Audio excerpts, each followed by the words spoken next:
अस्सलाम नाज़रीन, आज हम हाजिर हैं विजडम विरसा में आपके लिए हसद और रश्क लेके आए हैं। हसद क्या है, इसकी अलामात क्या हैं, इसके नुकसानात क्या हैं, कुरान में इसका क्या हाल है, हदीस में इसका क्या हाल है, हम किस तरह बच सकते हैं, उस बारे में हम डिस्कस करेंगे कि हसद को कैसे ख़त्म किया जा सकता है या इससे कैसे बचा जा सकता है। हसद एक अरबी ज़बान का लफ्ज़ है, हासदा से माखूज है, जिसका मतलब होता है किसी चीज़ को नापसंद करना, डिसलाइक करना। और अगर हम इसको अगर वाइड माना में देखें तो अल्लाह की अता पे नाराज़ होना, अल्लाह की जो नेमत दी हुई है किसी को उस पे राज़ी ना होना, या किसी को नेमतों का शुक्र अदा ना करना, और किसी को जो नेमत मिली हुई है उस पे उसको बर्दाश्त ना करना। इब्ने हैसम फरमाते हैं, कहते हैं कि जिस तरह सांप जालिम है, सांप का जहर होता है, तो सांप का जहर इतना खतरनाक नहीं जितना हासिद का हसद खतरनाक है। किस तरह पता चलता है कि मैं हसद कर रहा हूँ या हसद में मुब्तला होता जा रहा हूँ? तो हसद की अलामात में से है कि आपको किसी की कोई तरक्की, किसी का कोई अच्छापन, कोई लायक है, कोई तरक्की कर रहा है, कोई इल्म के मैदान में आगे जा रहा है, किसके बच्चे बाहर चले गए हैं या बहुत तरक्की कर गए हैं, या किसका बिजनेस बहुत अच्छा चला गया है, या कोई हसीन है, या किसी का इल्म जो इतना आलिम बन गया है, या इल्म उसका इतना ज़्यादा है कि वो मशहूर हो गया है, तो उसकी इस शोहरत की वजह से लोग हसद करना शुरू कर देते हैं। मैं इसको एक मिसाल देता हूँ। भावल नगर का एक इलाका है जिसमें एक मोची और कपड़े की दुकान थी, दर्जी की दुकान थी। तो मोची और दर्जी का आपस में यानी मुकाबला कह लें, या वो एक दूसरे को देखते रहते थे कि किसके पास ज्यादा गाहक जाते हैं। तो दर्जी के पास गाहक जो वो ज्यादा जाते थे और मोची के पास बहुत कम आते थे। तो रफ्ता रफ्ता उस मोची का बिजनेस बहुत ज्यादा वसी हो गया और उसने अपनी जो ब्रांच थी वो डिफरेंट कस्बों में या मुख्तलिफ इलाकों में भी, शहरों में खोलना शुरू कर दी।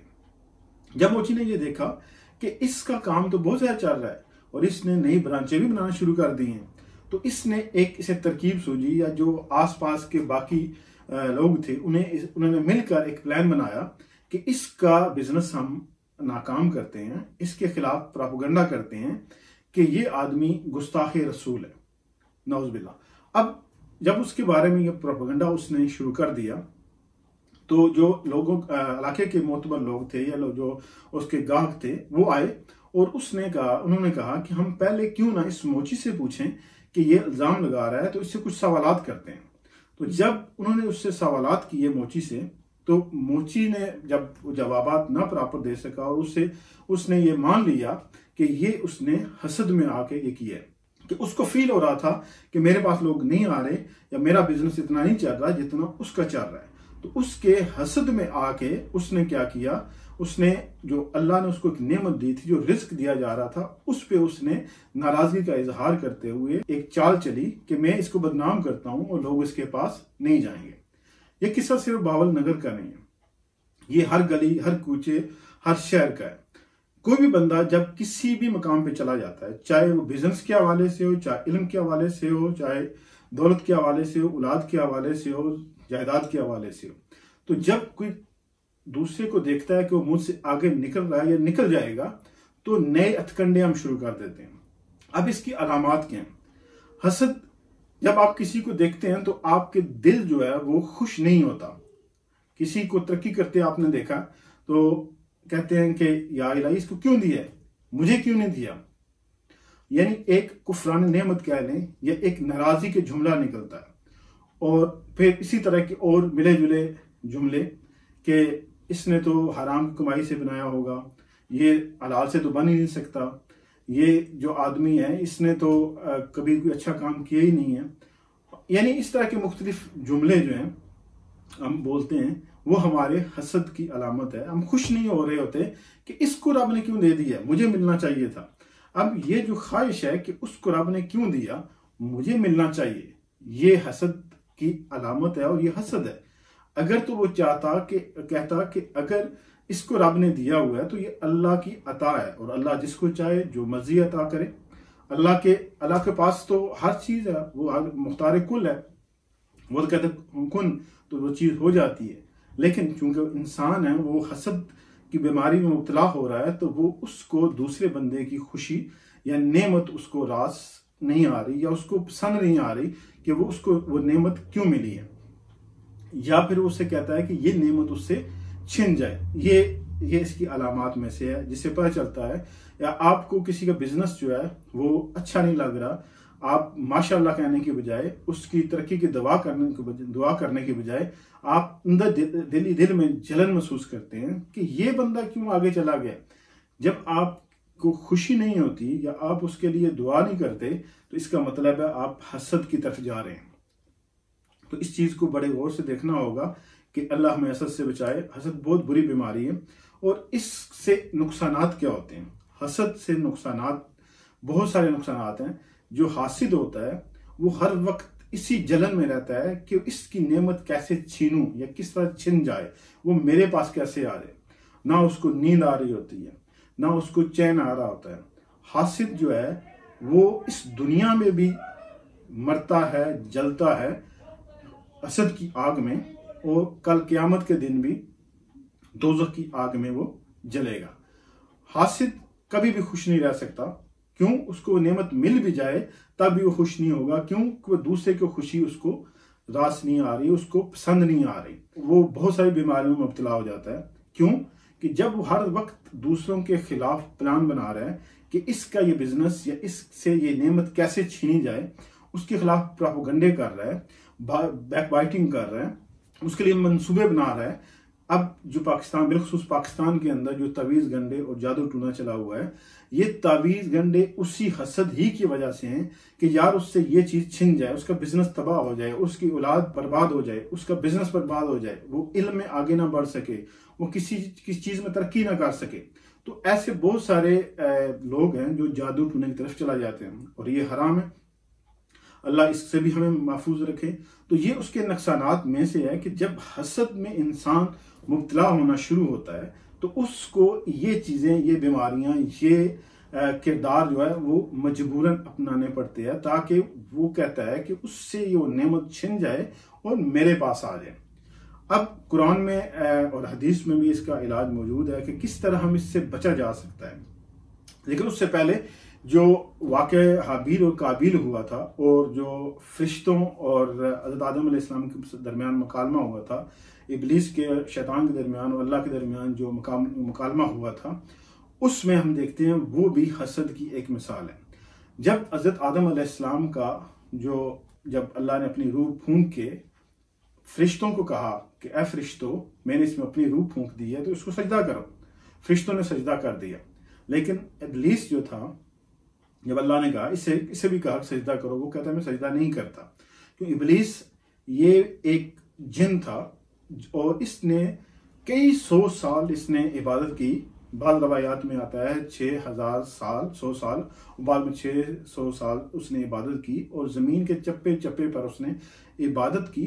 और उसने उस वजह से अल्लाह ने उसको इतना मोतबर कर दिया कि था वो जिन, मखलूकात जिन में से था, लेकिन रब ने उसको मकाम जो दिया वो फरिश्तों के साथ उसको नूरी बना दिया। लेकिन वो अपनी औकात भूल चुका था। उसने कहा मैं इसको सजदा क्यों करूं, मैं आदम मट्टी से बने हुए हैं और मैं आग से बना हुआ। मट्टी जो है वो नीचे आती है, आग ऊपर जाती है, आग अफजल है। अब यहां तक इसका तकब्बर बोल रहा था कि मैं अफजल हूं, ठीक है। लेकिन जब उसने कहा कि मैं इसको सजदा नहीं करता, मैं आदम को सजदा नहीं करता, या उसके दिल में आया कि मुझे सजदा क्यों नहीं होता, यहां इसका हसद बोल रहा था। हसद की वजह से अल्लाह की बहुत बड़ी नेमत, उस कुर्बत से महरूम हो गया और अल्लाह ने उसको दरगाह से रौंदे दरगाह कर दिया, उसको वहां से मरदूद करके निकाल दिया। इसी तरह हाबील और काबिल हजरत आदम अलैहिस्सलाम के 2 बेटे थे। जब अल्लाह ने अपनी हजरत आदम अलैहिस्सलाम को हजरत अम्मा हव्वा अलैहिस्सलाम को भेजा, तो नूह इंसानी, जो इस बनी इंसान को, इस इंसानियत को चलाने के लिए, इस सिलसिला कार चलाने के लिए अल्लाह ताला उस वक्त एक वक्त में बेटा और बेटी अता फरमाते थे। जब भी उनको प्रेगनेंसी होती तो अल्लाह उनको एक बेटा और बेटी अता फरमाते। अब जो बेटा और बेटी एक हमल में या एक प्रेगनेंसी में हो रहे हैं वो आपस में बहन भाई हुआ करते थे, लेकिन जो दूसरे दफा जो पैदा हों या अलादा पैदा हों तो वो आपस में एक दूसरे से शादी कर सकते थे, क्योंकि आगे इंसानियत को या इस सिलसिला कायनात को चलाना था। तो जब हाबील पैदा हुआ तो हाबील अलैहिस्सलाम जो थे उनके साथ लीजा पैदा हुई, उनकी बहन। सो एक बेटा और एक बेटी। काबिल जब पैदा हुआ तो उसके साथ अकलीमा पैदा हुई। तो अब जो कानून ये था कि जो हाबील के साथ पैदा हुई है उसकी बहन, उसकी शादी काबिल से होनी थी, और जो काबिल के साथ अकलीमा पैदा हुई है उसकी शादी हाबील से होनी है। लेकिन चूंकि अकलीमा बहुत खूबसूरत थी, काबिल ने कहा कि मैं इससे ही शादी करूंगा, जो वैसे जायज नहीं थी। जब हज़रत आदम अलैहिस्सलाम को पता चला तो बहुत नाराज हुए। उन्होंने कहा कि ऐसा नहीं हो सकता, ये कानून नहीं है। तो उन्होंने फिर कहा, जब ये मसला बहुत ज़्यादा बढ़ गया तो उन्होंने कहा कि हम अल्लाह से इसकी मदद लेते हैं, आप कुर्बानी करें, जिस बंदे की कुर्बानी कबूल हो जाएगी वो हक पे होगा, उसकी बात मान ली जाएगी। जब काबिल और हाबील अपनी कुर्बानी हज़रत आदम अलैहिस्सलाम के पास लेके जाते हैं, उस वक्त आसमान से एक आग आती थी और आग जिसकी कुर्बानी को कबूल होना था वो उसको खा लेती थी। तो जब आसमानी आग आई तो उसने हज़रत हाबील अलैहिस्सलाम की जो कुर्बानी थी, जो दुम्बा था या जो भी उन्होंने कुर्बानी लेके आए, उसको उसने खा लिया।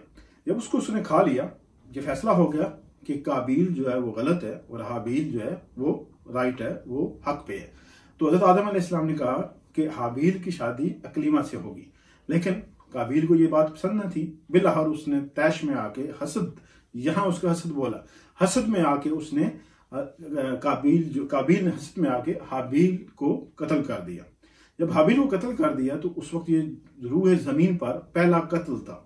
इस कत्ल से उसको नहीं पता था कि इसको दफनाना कैसे। बाद में फिर वो जब काफ़ी अर्सा उसको लाश अपने पास लेके फिरते रहे, जब उसने देखा कि एक कौवा, दो कौवे आपस में लड़ रहे हैं, एक कौवे ने दूसरे को मार दिया और फिर कौवे ने उसको दफनाया। तो इससे पता चला काबिल को कि इस तरह दफनाया जा सकता है। और बाद में काबिल की भी जो मौत हुई उसके बेटे ने उसको मारा। यानी इस सारे वाक़े का मतलब ये था कि काबिल और हाबील जो वाक़या, इसमें भी हसद की वजह से पहला कत्ल वाक़या हुआ। हसद छोटी बीमारी नहीं है, बहुत बड़ी बीमारी है, और इससे अगर इसका हल ना किया जाए, इससे बचा ना जाए तो ये कत्ल तक ले जाती है।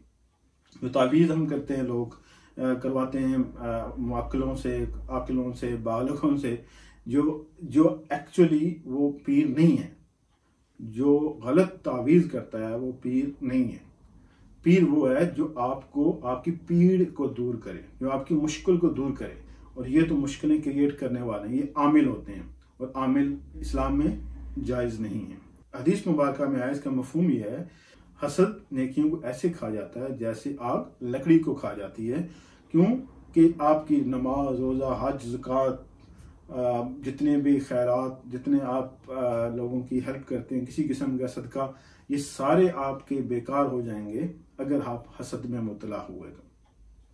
इसी तरह हदीस मुबारक में है कि जो बंदा किसी के लिए मांगता है, या इलाही कि इसको दे, मुझे भी दे और इसको भी दे। अब आप किसी के लिए मांगेंगे तो रब आपको और नवाजेगा, और रश्क इसी से निकला है। हसद और रश्क का मतलब यह है कि हसद आपको कुफरानी नेमत की तरफ लेके जाता है। आप कहते हैं कि जो अल्लाह ने उसे दिया हुआ है वो उसके पास ना रहे, लेकिन रश्क ये है कि आप दुआ करते हैं कि ये उसके पास भी रहे और मुझे भी मिल जाए।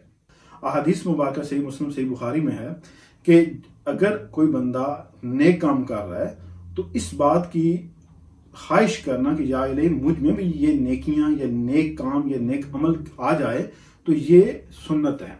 तो यानी जो हदीस मुबारक में आया कि आप ऐसा कर सकते हैं, इसको अच्छा किसी की अच्छाई को अपनाना, ये रश्क में आता है। रश्क जायज़ है और ये इसका इलाज है।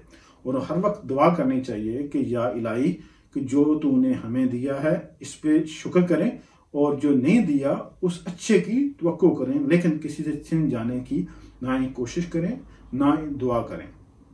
अब इसका हल क्या है, हम किस तरह बचे, किस तरह जा सकते हैं। एक तो हो गया कि आप रश करें, अल्लाह से मांगें।